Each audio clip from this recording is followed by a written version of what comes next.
It was tennis.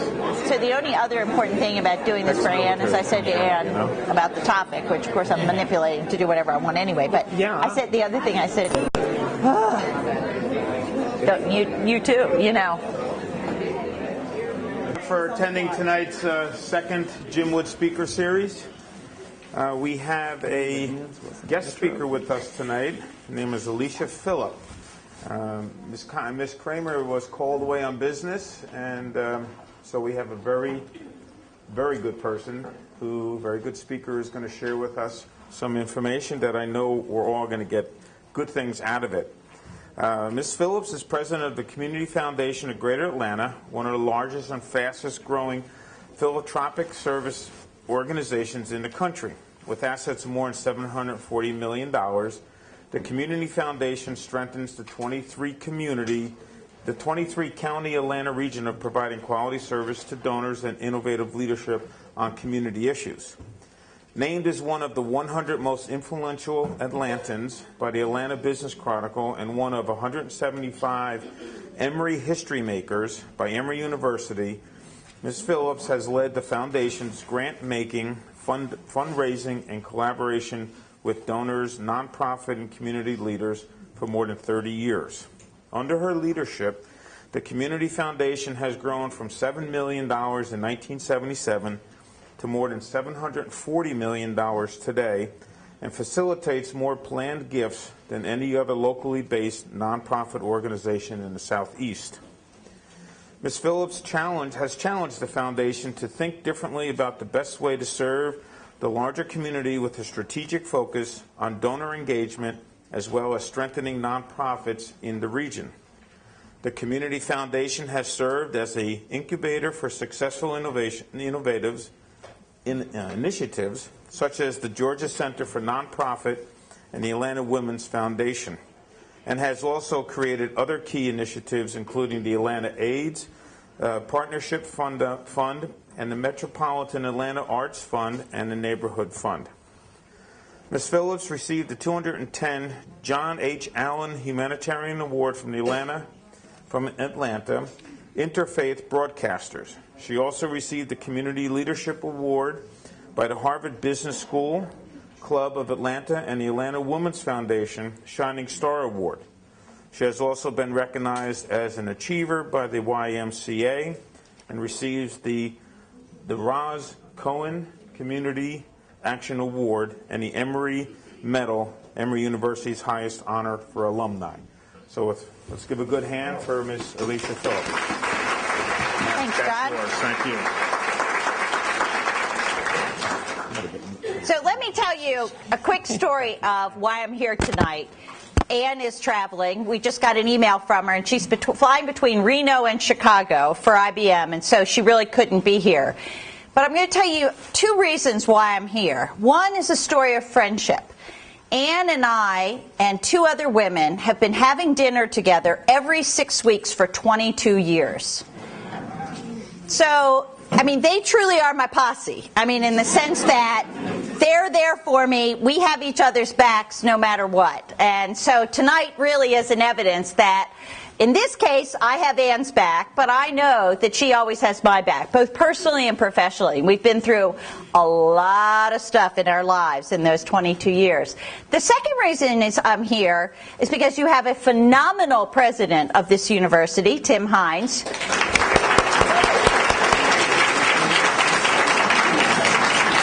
who is awesome, and he's a great friend, and he really is a true community leader. Many of us know that there's lots of universities in this community, and not all of them really take an interest in the communities in which they're in, and really try to think through how the problems in the communities can be resolved and how the assets can be built upon. And Tim does. And so I certainly appreciate that. So those are the two reasons I'm here. But the third reason that I didn't say is the best of all. I love talking to students, okay? I really do. And I I kind of seek out every little opportunity that I can. I do it sometimes at Georgia State, at Georgia Tech, at Emory, Oglethorpe, and now at Clayton State. So I'm so honored to be here. Great up tonight. I'm in, and I got an SRO crowd, man, I was like, text my people and tell them I have a standing room only crowd. I said, don't tell them that they get credit for coming here. Just tell them that I have a standing room only crowd. We don't want to confess why you're here. We're just going to confess you are here, okay? So obviously my topic is different than Ann's. I don't work for a corporation. I work for a very large nonprofit organization that is a grant-making foundation. But I want to start with a couple of questions to you. How many of you either currently are or would consider working for a nonprofit organization? That's what I thought. I thought there'd be a good number. How many of you think that you would make considerably less money working for a nonprofit versus working for a for-profit? You're wrong. You're wrong. I mean, you're not out and out wrong, but I mean, you certainly can be wrong. I mean, in the sense that there are jobs within the nonprofit sector that pay less, but I mean, there are jobs that pay very well. Do you know what I mean? So it's not just a out and out, you will make less. How many of you think that the work would be less stressful at a nonprofit versus a for-profit? Actually, you're really wrong, okay? Because you have to do just as much, but with less. And so that one, you're really wrong on that one. So let me tell you just a little bit about the Community Foundation, a little bit about myself, and then talk some about what I see are the skills that are really needed to be successful in the nonprofit field, and I actually believe they are for any field. And then I'm going to open it up for questions. So we're going to have a good time, so be thinking of your questions, because if I get to the question part and you don't have questions, I'm going to cry. But anyway, so let me tell you a little bit about the Community Foundation. As it was said in the introduction, we have $740 million in assets. So what does that mean? That means that we have $740 million that mostly individual donors have contributed to the Community Foundation because they see the Community Foundation as a way to carry out their philanthropy. So, you know, a family will be selling their house, or they'll be doing something, and they'll say, hey, we want to make sure that there's money for the community too, and they make a gift, set up a fund in the Community Foundation. That's how we get the $740 million. Last year, we took in $80 million in new money. So it's a fairly substantial organization with a pretty substantial amount of revenues. We have about 32 employees. No, we actually have 32 employees, not about. The poor person who was the about there. No, 32. I just doing in my head, I know we have 4 MBAs, we have 2 people with law degrees, and we have 1 with a PhD. So it's a staff that, by and large, it runs the gamut in ages, but by and large is a highly educated staff with a number of people with terminal and law degrees. So what is our mission? The mission of the Community Foundation is to strengthen the region, we say that is the 23 counties, by providing quality services to donors, to those people who set up funds in the foundation, and innovative leadership on community issues. So I'm going to give you some stories. So the first thing that we say we do is engage philanthropists. So I'm going to tell you a story of how we engage philanthropists. So there was a gentleman who had gotten divorced. He had a fair amount of money. He was a developer in Atlanta. He'd made good money in his career. And he had these 2 daughters from his first marriage that he had become estranged from. And he really wanted to have some way of giving back to the community, but ability to involve them too, that next generation, in his philanthropy. He created a fund. He engaged his daughters. Our staff worked with his whole family, did family meetings for his family, helped them think about what they would like to give to as a family, helped the daughters learn about what the opportunities were around nonprofits in the community, took them out on site visits. So they created a fund, and now, 15 years later, the daughters are having kids and are bringing their kids into philanthropy. And to us, that's what is going to build a strong region. because it's going to take people wanting to give back, but also people knowing how to give back smartly and not necessarily just to anything that sends them a letter or to any call that they get or to anything that their friend asks them about. They need to think about what matters to them, what's their passion, and how can they carry out that through their philanthropy. So we're about engaging philanthropists. The second thing we're about is strengthening nonprofits. So in 2008, right before things went really bad, we actually didn't know they were, but we made a decision that all of the competitive grant-making programs that we had were going to be for general operating support for the nonprofits we funded. Now, those of you who have some knowledge of nonprofits, and a lot of people raised your hand, know that getting that money to turn the lights on, pay the salaries, and the basic operating expenses of a nonprofit is harder than hell to get. And so what we really decided to do is that's what nonprofits needed. They didn't need more buildings at the moment. Do you know what I mean? They didn't need more new programs. They needed to be able to be strong and survive during a difficult time. But we also made it so there were hurdles that they had to do. So we made it contingent that they all had to have strategic plans, and that the strategic plans had to have strategic budgets. This is where you all come in. This is the kind of talent that nonprofits need, is to be able to have strong plans, and the plan needs to match the budget. There needs to be a staff development plan that matches the strategic plan.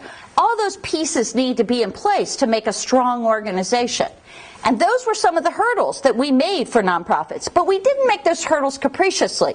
We also provided money for nonprofits to get consulting help to get the strategic plans done, or for nonprofit leaders to go to classes so they could learn how to do strategic plans or other things. So we gave that professional development, the management consulting, so they really could be strong. Because having a strong nonprofit sector is incredibly important. Do any of you realize that 10% of all the employees in the United States work for a nonprofit?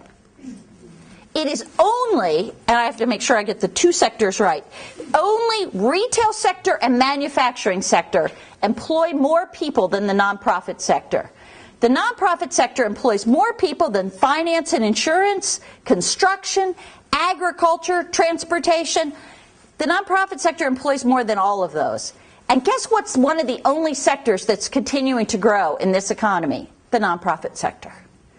So, I mean, if you're looking about jobs and sort of where are the jobs, that's where the job growth has really been.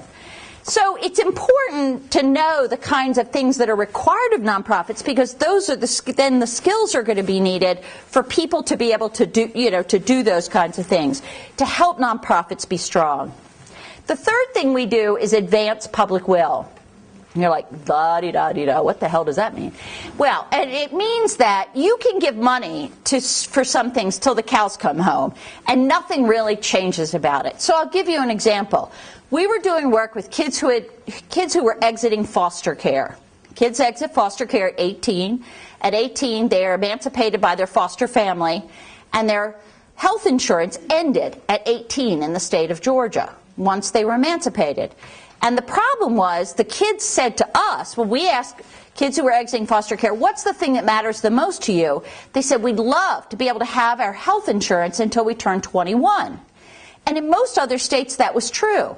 So we helped those kids to learn lobbying skills, to learn public speaking skills, to figure out who to go lobby to. They went and lobbied the Georgia legislature, and they got the law changed so that the health insurance went until 21 for kids exiting foster care. That's advancing public will. Because otherwise, A, either the kids are left out in the cold and they have no health insurance, or B, philanthropy has to step in and provide the money for the health insurance for the kids, and now that money could be used for something else that could also benefit kids as exiting foster care, for which there is no other solution.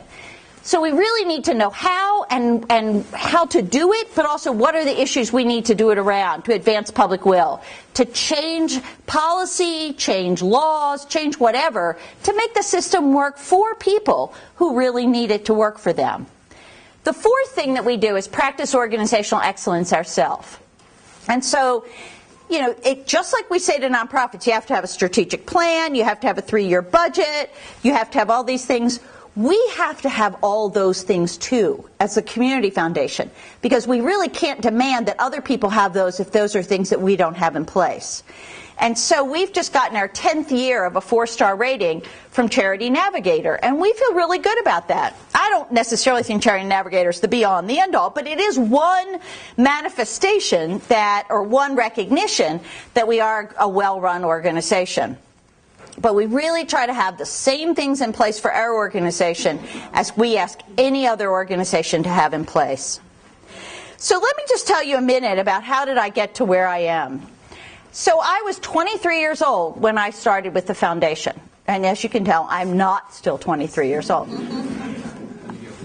Thank you. Yes. Awesome. Perfect.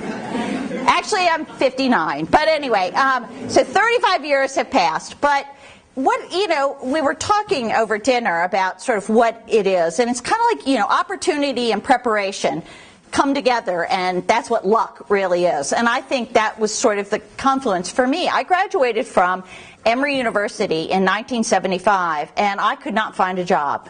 It was an economic time that was very much like now. I do think now is worse, but it was really awful in Atlanta in those days. There was a terrible real estate crisis. There were no jobs.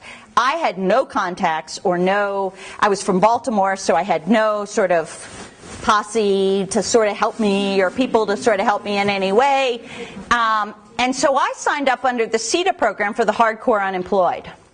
And I was placed in a job with an organization called Central Atlanta Progress, which is the downtown business organization in Atlanta, as a CETA worker.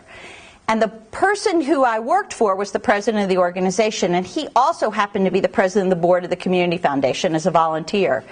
And when the job came open at the Community Foundation was $100,000 in operating debt, and they weren't really, it had $4 million in assets, and they weren't really sure they were going to continue it. And I was like, I'll do it. And he was really funny. He was like, you probably can't even spell foundation, but anyway. But I 23 years old, I was like, what did I have to lose? Absolutely nothing at that point. And I took the job, the law changed, became more favorable from a tax status for people to be able to give to community foundations. I mean, I hit it at exactly the right moment. No lie. I mean, it is not about me. It's about, was the timing right? Were the people who were involved right? Yes. Everything sort of hit at the right moment. But I say that because, everything just doesn't seem the way it seems. Do you know what I mean? In the sense that you have to look for those opportunities, and you have to be willing to leap for the opportunities. And sometimes the opportunities, it's not self-evident. I would have never dreamed I'd be in the same job 35 years later. But what I can say to you is that every single day in this job is a new day. Every day I get to work on exciting things. I mean, I'll be working 1 minute on AIDS, and the next minute I'll be working on, we're creating a for-profit business that's going to be owned by the workers in the Pittsburgh community of Atlanta that's going to produce 3 million heads of lettuce a year and sell it to the major universities. So, I mean, I'm working on that. I'm working on AIDS. I'm working on, what better job could I possibly have in the whole wide world? I can't imagine. And so to have had it for 35 years, it's not boring. I am not bored one flat second. I mean, every second is an interesting one. So what skills do I see that are needed by people that we're hiring or by people? I think really that being able to have clear, correct writing skills is absolutely imperative. And I don't care that we're now down to thinking that the world is going to be done in 140 characters. It's not. It is still really important to be able to have a whole thought and a whole idea and a whole series of paragraphs that really convey an idea or express an opinion. That kind of writing still is going to be needed, unbelievably even more, because so many people are going to thinking about life in 140 characters. I also think that integrated thinking, and all of you are in the business school, and so you got finance, and you got marketing, and you got all the silos. And I have an MBA too, and but to the real people who are going to really succeed are the ones who are able to cross over those things, who are able to integrate those silos. If you're just in your silo and you're just finance, you could be the great finance person, but you're not going to be a CEO. Because a CEO's got to be able to integrate what does finance mean for marketing, and then how does marketing influence program? I mean, how do all these pieces fit together? So big picture thinking, integrating the thinking, and being able to then communicate that verbally and in writing is absolutely imperative. People skills. You know, we can talk about going and we were talking earlier about, you know, telecommuting and everybody, you know, if we just spent more money on people being able to stay in their houses and telecommute. Well, you know, there's a value to that, but I still think we have got to have face-to-face, and we've got to have, people have got to be able to relate to people. And in today's world, people need to be able to relate to people, all different kinds of people. So whatever your background or experience has been, you need to get out of that and be able to relate to people in lots of different backgrounds and experience. I say to my staff, and I know this is kind of gross, particularly probably coming after dinner, but I always say to my staff that if they don't do something every quarter that they feel like they're going to throw up, then they're not doing their job. And by that I mean, that's a dramatic way, but it's very Alicia, is that they need to put themselves in a position that is really stretching them and is really way out of their comfort zone. And a lot of that has to do with being with people that you're uncomfortable with, or people that you're not naturally. I'll never forget, we're part of an organization called the Indus Entrepreneurs. So it's a lot of Indian, Southeast Asian Indian entrepreneurs. And I went to one of the meetings when we first joined. And I walked into this room, and I was the only Caucasian woman. I was the only woman, and I was the only Caucasian person. And they were all men, and they were all Southeast Asian. And it was a disconcerting experience. Do you know what I mean? I have nothing. It wasn't. I'm not. It wasn't. It was just like, I don't know, and I didn't know anyone. So it was like, oh my goodness, I'm so out of my comfort zone. I don't know anyone. I really don't know where to begin. By the end of the night, I had like 10 new friends. You know, but you've got to put yourself in the experience where you're very, very uncomfortable, to sort of get over that and to be able to connect with people that you think their background and their life experiences and what they know and what they think are nothing like what you are thinking or knowing.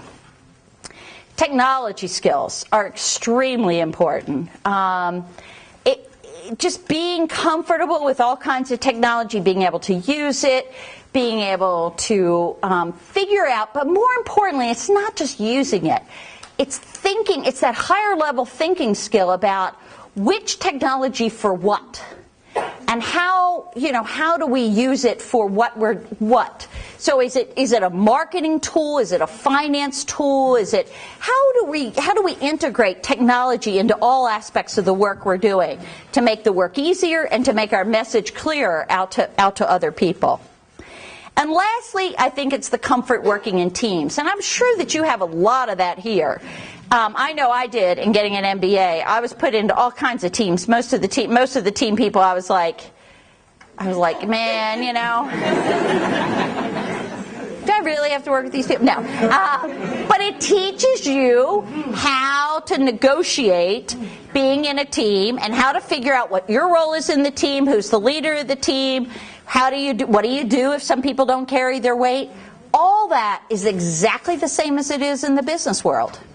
And so having the skills of being able to do that are incredibly important. And as much as you whine and complain about being in teams now, as I'm sure you don't, it's really, really an incredibly important skill.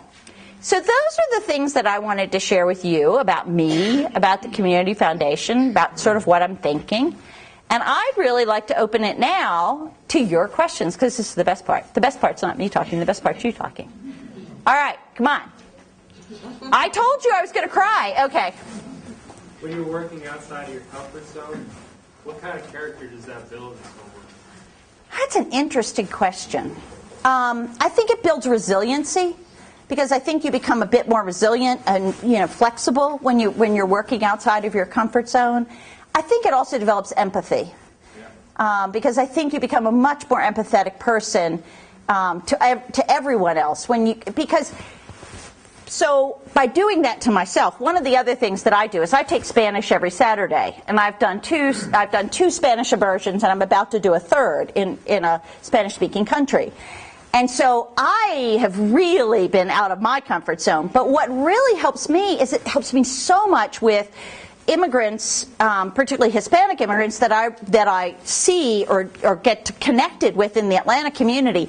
I am totally empathetic to their position, because let me tell you, when I'm in one of those countries and I can't figure out where the hell I'm going, do you know what I mean? I realize the situation that they're in every day here in the United States. So I think empathy and resiliency. Does that help? Yeah. Alicia, can you repeat the question? Okay, yes. Oh, I will. Sorry. What impact does asking for money have on your work-value relationship? How does that impact your psyche? How does that impact the value you give to your job? How does asking for money impact the value of my job? I love asking for money, so you know.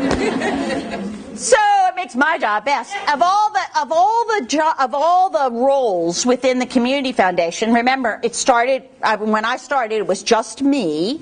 And so as I added people over the years to do different jobs, the last position I filled was the position of Vice President for Advancement, because I love doing that the best.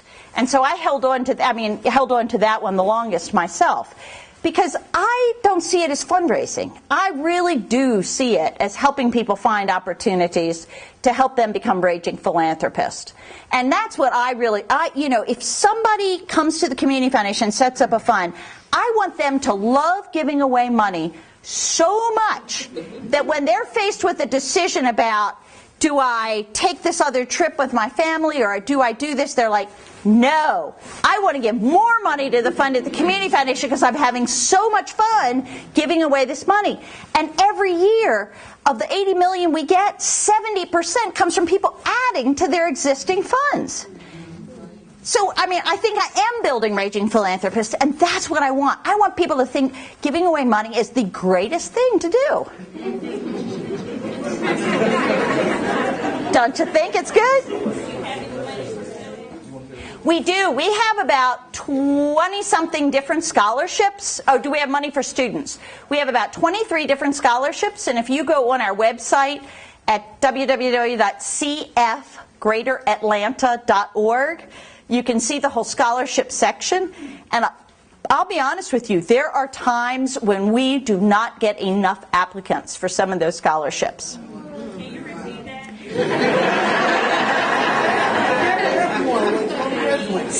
CF, like Charlie Frank, CF, greateratlanta.org. And there's just one time a year, they're all due in like February or something, or, it'll tell you on there what the due date is and all, but it's not a rolling thing. It's kind of what, in the spring for the spring announcement for the money in the fall. Yes, ma'am. How does a nonprofit get connected with the community? A nonprofit gets connected with the Community Foundation very easily. You will see from our website that we're extraordinarily accessible. And I always encourage people to look at the website first and see, all the things we do, all the potential grant programs there are, to noodle around in and figure out, are you qualified for any of those grant programs? Because some of them you have to be in existence a certain number of years, you have to have the strategic plan, really look through it. And if you are, it tells you who to contact. And then contact the people who work on that particular program and talk to them. But don't call if you're not qualified. You know what I mean? So you need to really do your due diligence. But also on there is a list of, I think it's about 25 questions that every nonprofit should be able to answer about their organization.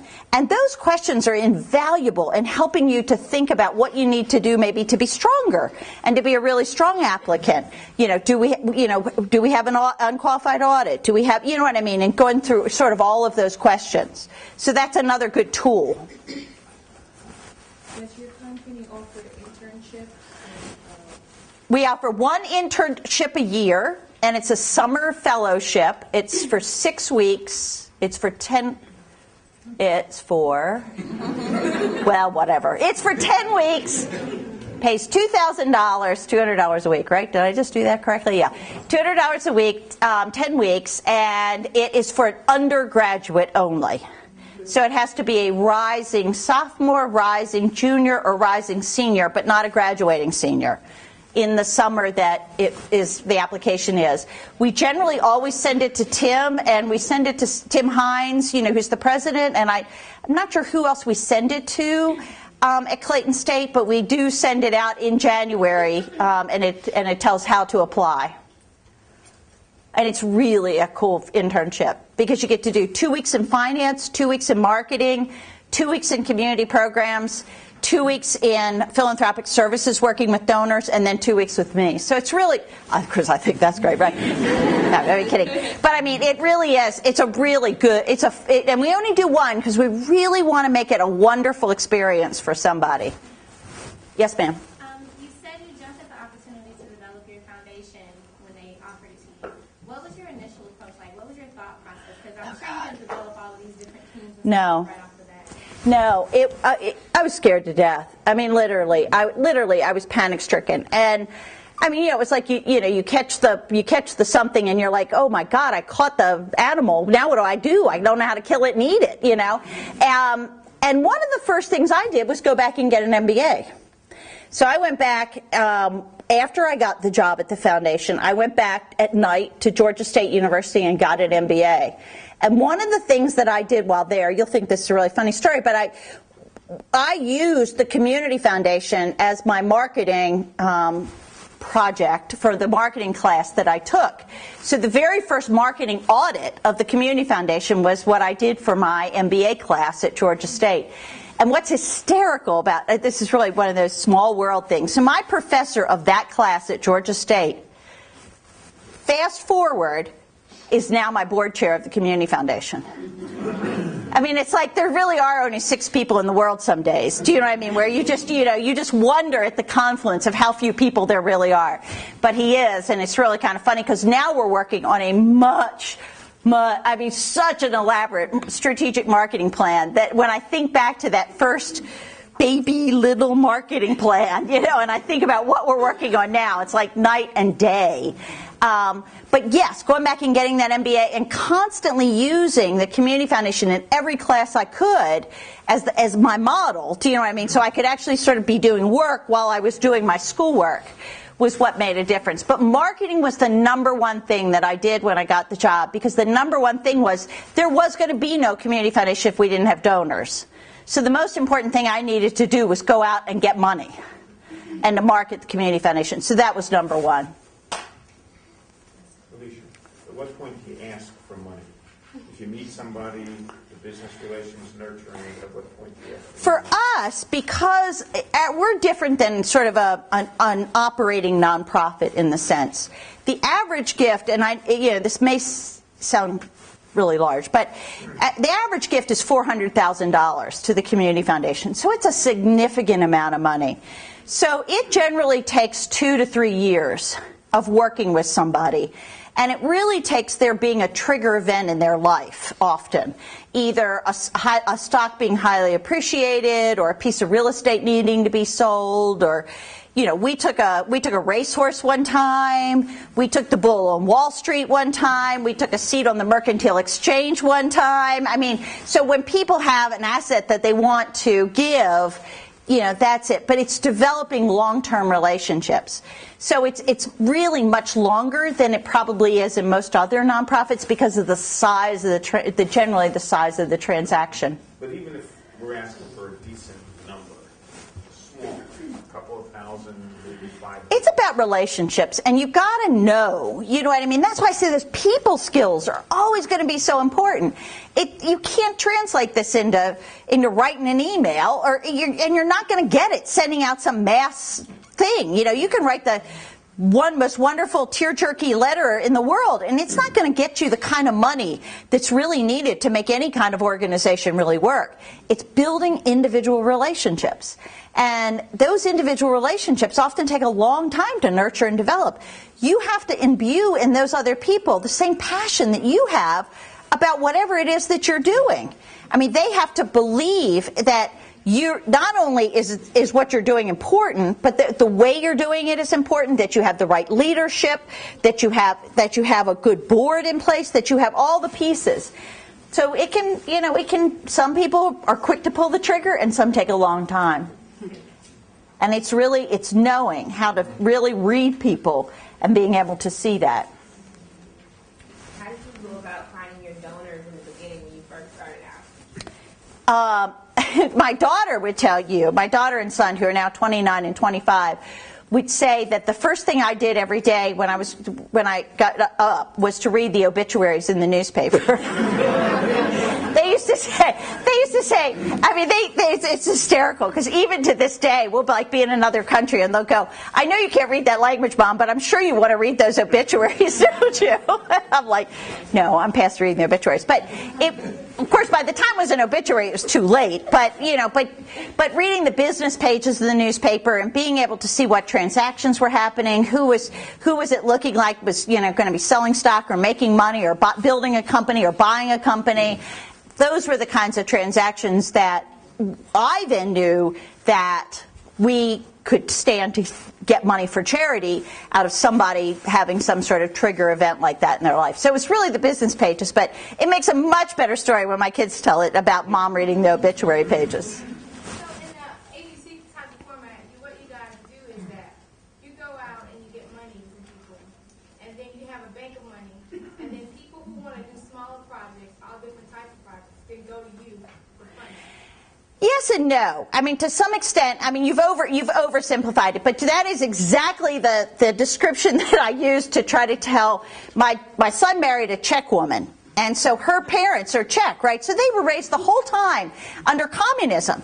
Well, you try to explain to somebody that's been raised under communism what I do for a living, and I'm like, well, I get money from rich people and I give it to poor people. And they're like, the state doesn't do that? I mean, they're like, that just does not compute in the after communist world. But they just cannot understand it. The only caveat that I would say to that is, it's not so much about us taking it and giving it. We engage those donors. Those donors are not passively giving it to us and then they walk away. We want to engage them. So there was this wonderful guy who came to us and set up a fund, and he said, I'm interested in faith-based efforts around young children. So we were like, okay. So we went, and the staff, did research and looked at it and found this one particular organization. Took him out to visit it, and he was like, that's really interesting. He made a grant. Then later he went on the board. Later he chaired the board. Later he chaired their campaign committee. That's success for us. Success is not just taking his money and saying, see you later, we're smarter than you are, check you out on the flip side. It's really saying, come with us and let us help you become a really raging philanthropist and really get engaged, because the nonprofit sector needs not only that guy's money, the nonprofit sector needs his leadership or her leadership or, whoever the philanthropist is. They need those people engaged. So that's the only caveat that I'd change it. I hate to ask you too many questions for me to get back to it. The internship. You said you only take one as paid. Is it not a consideration to take a none? No, about the internship and why only one. It's really about our capacity as an organization to do the best job we can with an intern. And it really is intensive. I mean, if you want to do a really good job as a for-profit or a non-profit organization, you've got to staff the intern. Do you know what I mean? The intern can't just be filing over in a corner. Do you know what I mean? The intern needs to be an integral part of the organization. And for us to really do that, we really can only say grace over one a summer. Do you know what I mean? It takes everything we have to really make that a really positive, meaningful experience that's really full and rich for that person. And we don't want to dilute it by having more and them not being able to really do it. Well, not particularly just one, like more than one in the summer, but maybe one in the fall or spring. The summer's our only time that we have that's not crazy busy. I mean, the rest of the time, like any nonprofit or like any even for-profit in today's world, there's not a lot of bandwidth. Do you know what I mean? There's not extra bandwidth in most organizations to be able to, to take on other things, unfortunately. Yes, ma'am. Is it very competitive to be that one intern? Because I heard you say that you don't usually get enough. Yeah. Oh, no. For the internship, we actually do get, we get probably 18 to 20 applications for the internship each year. How do you narrow it down? We look at very carefully at the applications and what the people say, and then we usually interview maybe the top 4. So there's a couple of us that look at what's sent in, and then then we have interviews with maybe the top 4 or 5.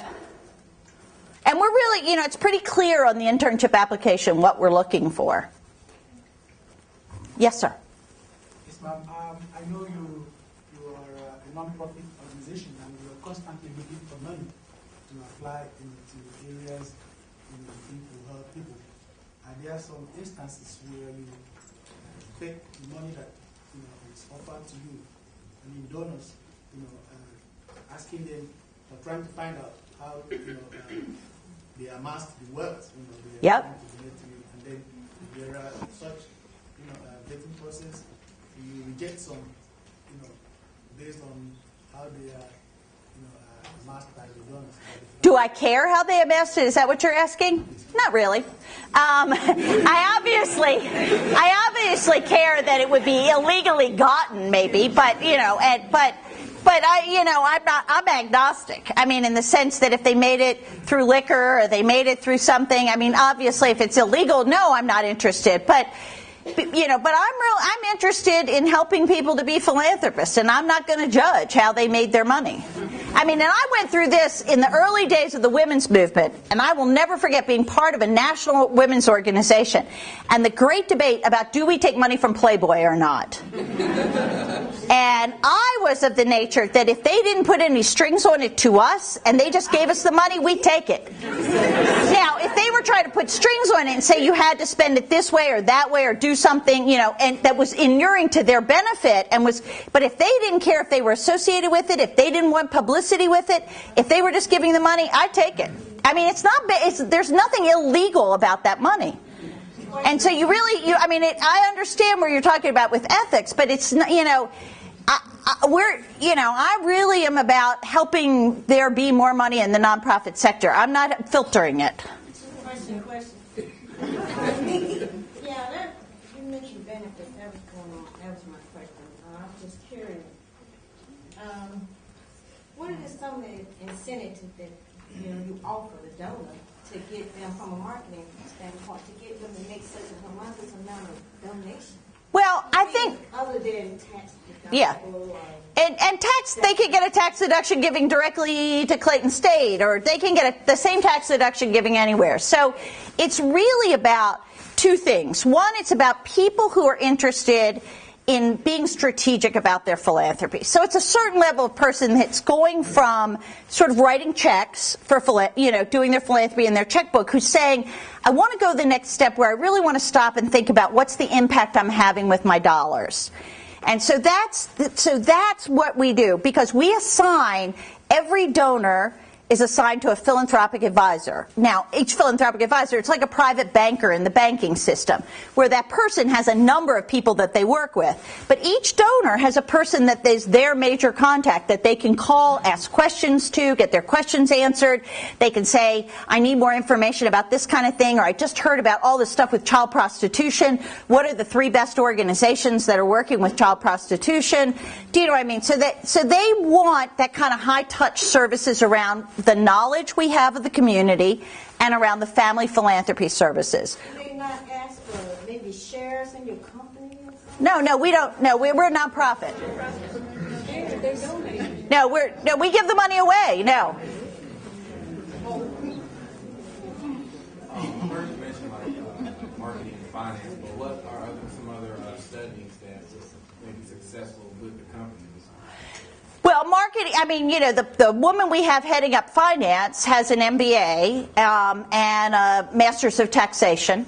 And so, she and her staff are responsible for managing that $740 million. So they are responsible for overseeing the investments of the money. They're responsible for the $80 million coming in and the $70 million that goes out every year. All the ins and outs.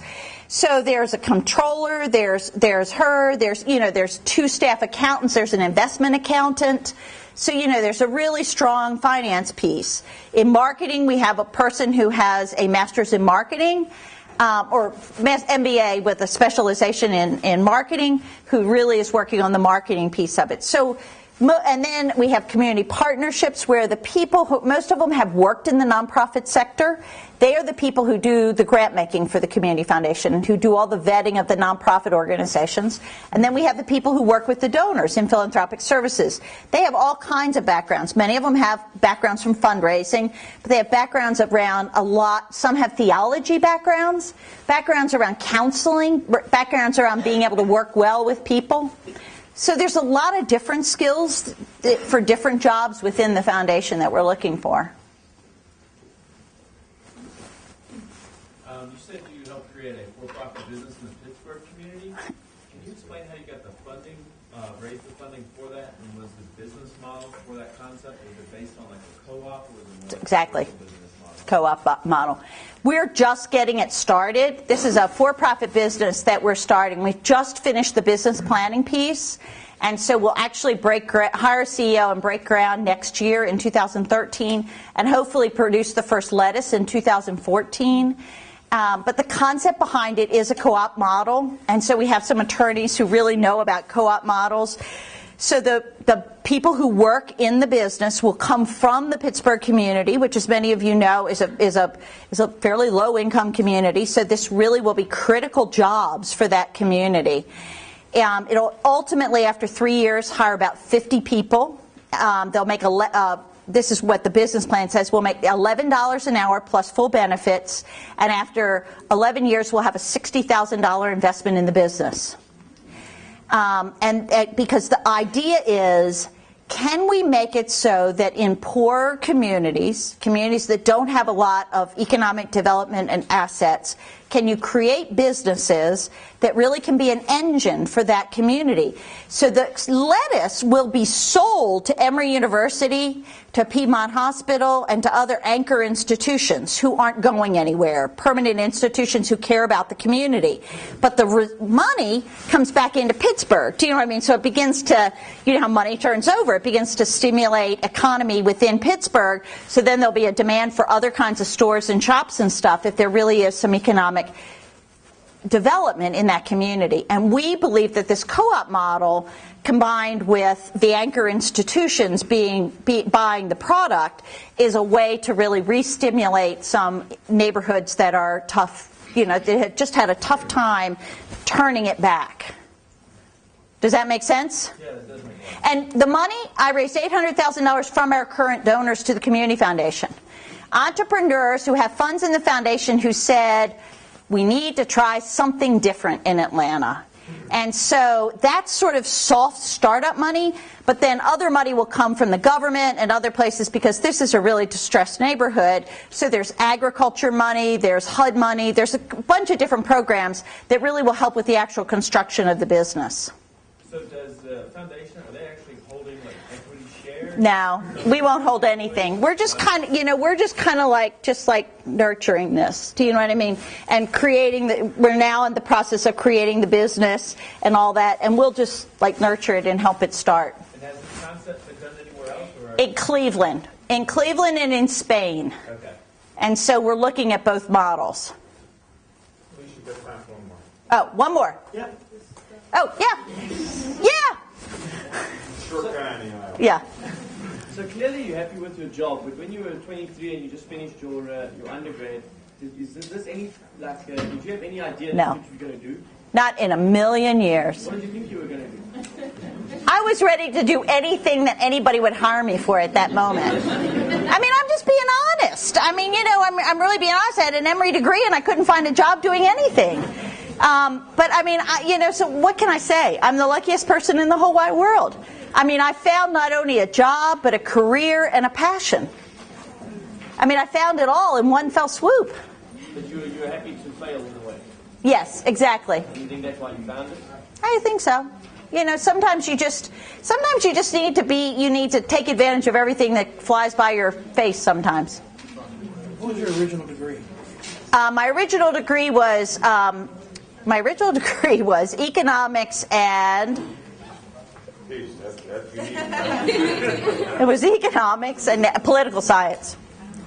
I forgot the political science. That's what I really wanted to be, was a politician. And I've thought about it a number of times along the way, but you have to give up too much to be a politician. And I never was quite willing to bare my soul to that degree. But the political science and economics was, yeah. Thank you all so much. Thank you. Before I forget, November 1st is the next, it's the Dean's Lecture Series, November 1st. I'll send something out, but it's going to be at the Student Activity Center, okay, at 5:30, November 1st, okay? Thank you, everybody, for coming. Oops. Hey, thank you for being part of the program. Really appreciate it. You're going to be on the wall, so this picture's going to be framed and we'll put it on our storage wall. Oh, good. Okay. Yeah. All right. Thank you very much. Yeah.